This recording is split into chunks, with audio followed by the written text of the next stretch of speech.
Hello there guys, what is going on? Daniel Childs back here again for another news show here on a Friday evening, the final weekend of Chelsea season, thank God.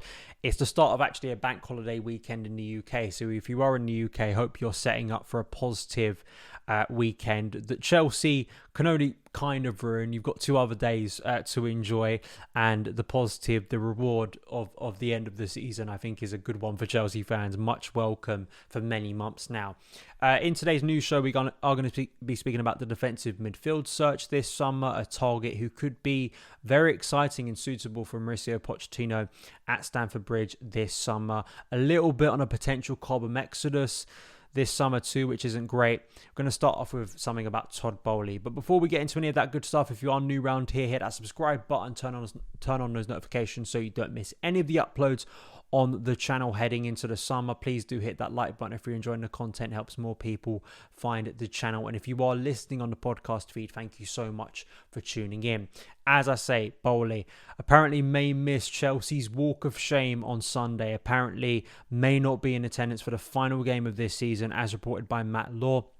He does state there would be no correlation between Boehly's absence on Sunday and a report this week that we did cover from Bloomberg yesterday that he has scaled back his involvement in Chelsea. The plan apparently since the appointment of sporting directors Lawrence Stewart and Paul Winstanley, and with Chris Jurasek coming in as a new chief executive, has always been for Boehly and Igbali to gradually hand over more responsibility for the day-to-day running of the Blues.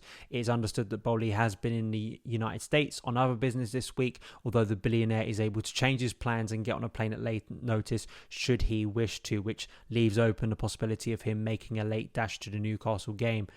Calling it the walk of shame is very apt given how just atrocious things have been. Whether he's at the game or not, I think is a bit irrelevant. If he is, I don't see the point of him coming down onto the pitch because there is then the possibility of him being booed, which obviously is an awful kind of reflection on the season. But, fans are entitled to do that given they've paid their money. But we saw the scenes at the end of the Brighton game where people from Westview above, which is a very expensive place to be sitting at Stamford Bridge, particularly with the season ticket prices recently, sort of speaking to him or at least hurling something at him in terms of frustration probably after another defeat and him kind of responding to that. And it's about action now for me. I think that even though I have sort of advocated them doing some sort of interview on official channels, it's about action. It's about clearing out the deadwood in this squad. It's about proving that with that new structure, Chelsea can be a competent club and can make the right additions this summer and can set up an environment that is more cohesive and gets Chelsea back on track. They've done so much damage this year to their reputations, obviously with how bad things have gone, that it's about positive action. And, I think that these kind of gestures, aren't going to make a whole bit of difference when everyone just wants to get away for the summer now. We are going to get in now to transfer stuff, and Chelsea apparently in the race with PSG, as Fabrizio Romano reports, for Sporting Lisbon midfielder Manuel Ugarte. PSG apparently have sent a first bid to Sporting, but different payment terms than his €60 million release clause, not done yet, and Chelsea apparently in the race with Ugarte, apparently one of the names on a list of defensive midfielders that includes Brighton's Moises Caicedo.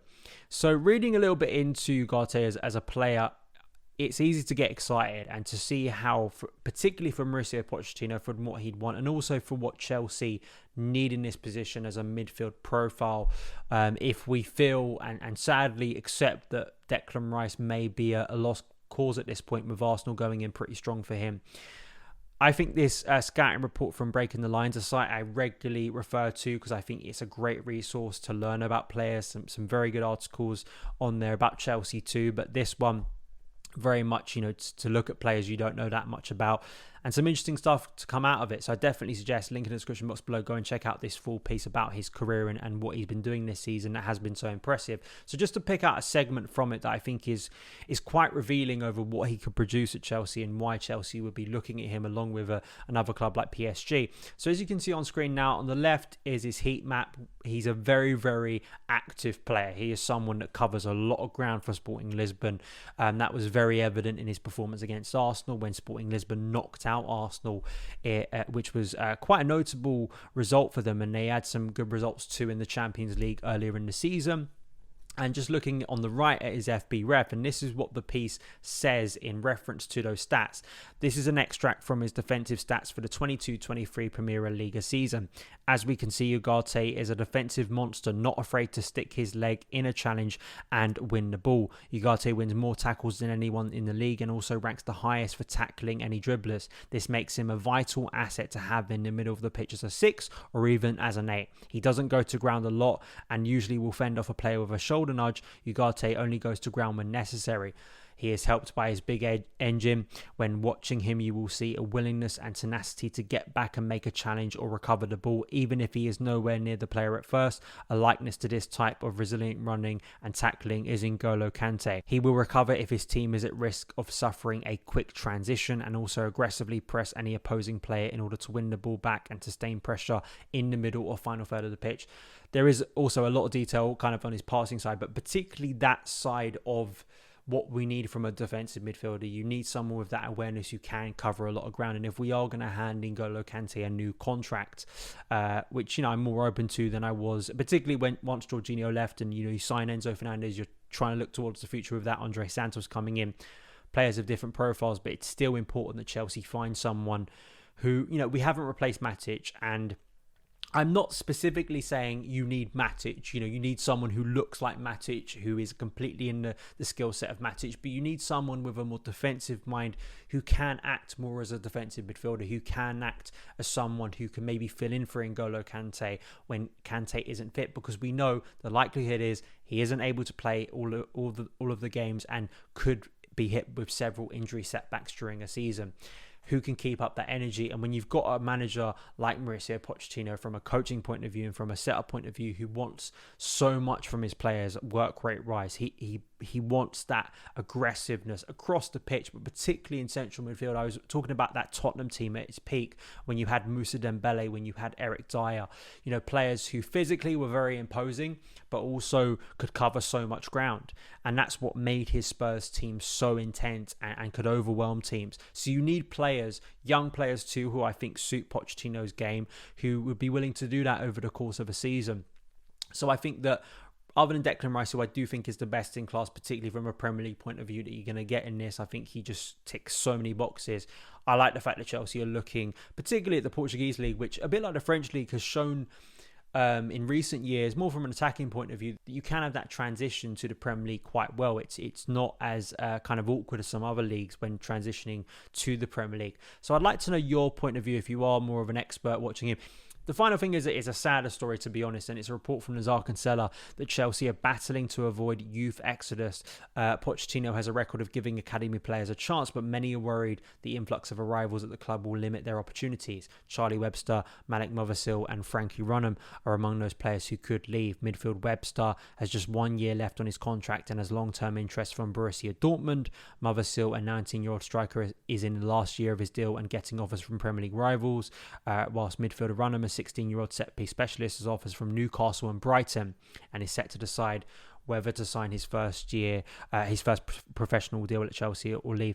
This is very much looking back to that 2021 summer for Chelsea, where we saw, I guess, a more high profile when you think about it, Tammy Abraham leave for Kyle Tomori, but also from the academy point of view, Tino Livramento move on, Lewis Bate moved on. Of course, players have had Mark Guehi too was a big one. Of course, since then, in the years since, we're talking about players with varying levels of success and notoriety. And Lewis Bate has really struggled to break into the first team at Leeds, whilst Mark Guehi has become an instant regular. And to be fair, talking about different players there at different levels, Mark Guehi already had a loan experience at Swansea under his belt when he arrived there. So it's not fair to talk about a player from the academy who's only had academy football compared to someone who's had a senior loan. But still, it kind of reflects maybe the chaos this year. Even if Chelsea have been trying to promote that they are targeting younger players, that the new ownership is looking to bring down the age of the squad. A lot of that is bringing in players from elsewhere, the likes of Andre Santos, the likes of David Datro Fofana, the likes of Mykhailo Mudryk and Oni Manuel, Benoit Badiashile, Wesley Fofana. So a lot of these players will look at that and go, yeah, sure, you are focusing on young players, but you're bringing them in for expense from elsewhere. So where are my opportunities going to come from? And it's understandable, I think, for someone like Webster with interest from Borussia Dortmund. Very technically astute midfielder. I think someone who very much looks like could have a very strong career.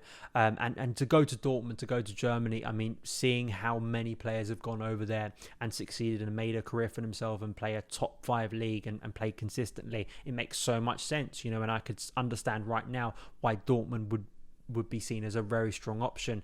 And even with Pochettino coming in, he still has a lot of players to work with. When I'm talking about the young core that is likely going to be built around next season, the reality is we're talking about a lot of players Chelsea have invested money in, you know, particularly this season, and that's just the harsh reality. But I do want to bring up one player here, because there are other names too that are listed in the piece that I do think are relevant in terms of their futures. Harvey Vale, it's easy to forget about him. Bashir Humphreys, Lucas Bergstrom, Amari Hutchinson, what has happened to him this season? Dylan Williams, players who have been in and around the first team squad. Xavier Simmons was sold to Hull, and Dujon Sterling, as we spoke about recently, is now joining Rangers on a free transfer. Tino Angerin and Henry Lawrence are also expected to be sold after loan moves. But we've seen Lewis Hall, who I think starred again last night and was one of the few impressive Chelsea performers. Scattered Football pointed out that Hall has started 10 games for Chelsea this season. 7 were away from home and 4 were against Man City, 2 in the FA Cup, 2 in the Premier League. Thrown in at the deepest of ends, but he swum. Others in the squad with much bigger profiles and much bigger financial footprints have drowned. And it's a fair point, and it's one that I keep on reiterating, that I don't think it's a coincidence, and I don't think it can be just swept under the rug, that in recent years, academy graduates have consistently outperformed players of higher expense that we brought in from elsewhere. You know, that is a reflection on maybe the culture at Chelsea not being suitable for a lot of those players. You know, it's not the case that you should never sign players and you only ever lean on academy graduates. That's obviously a naive and simplistic way of looking at it, but it's also reflecting that giving those young players opportunities has more often than not proven valuable to Chelsea, because those players technically have proven to be very good. Maturity, they've been there, you know, in terms of mentality to come through the academy system at Chelsea, which is such a competitive place. If you get through the academy system at Chelsea, even if you don't make it as a first teamer for the rest of your career at Chelsea, you have beaten out a lot of competition. You have performed at a very high level, because that's what Cobham is. I think it would just be a shame once again to see, particularly, and we keep on speaking about this, I think that the biggest sign of this would be Mason Mount leaving. That would be arguably the biggest star to come out of Cobham, you know, from sort of a notoriety profile point. I think similarly it'd be Reece James too. Obviously signed a deal last year to stay at Chelsea for the long term, but that in itself is a big concern, and it's again more reflection that there is true value in promoting academy talent alongside players that you buy in the market, because Lewis Hall was outshined with less appearances and less opportunities this season. Marc Cucurella, you know, a player who had Premier League experience. That isn't to say that Marc Cucurella is the worst footballer on planet Earth and could never do anything good again. It's just suggesting and proving once again that it seems smarter and it seems shrewder, and it seems to make more sense for Chelsea when you are looking inwards, when you are looking at promoting from within. It seems to get us more value in the short and long term. I think Trevor Chalobah is another example recently. You know, isn't always perfect, is going to have some bad days, but I think 9 times out of 10 looks a more competent player than some we've bought for a lot more money. So I think that reflects a lot of the problems, and I just really hope that Chelsea do not allow another exodus, or at least understand that if you're going to go out and buy players, is there someone in the academy you can promote? This is territory we've been through so many times before, and it's really frustrating to reiterate, but I think Lewis Hall is just number 50, or you know, it just feels over and over again we have this example time and time again, and Chelsea don't seem to learn, which is a real shame. But that is it for today's news video. Thank you guys so much for taking the time to watch it. You can follow me on Twitter at SonOfChelsea, and I'll see you again very soon. All the best.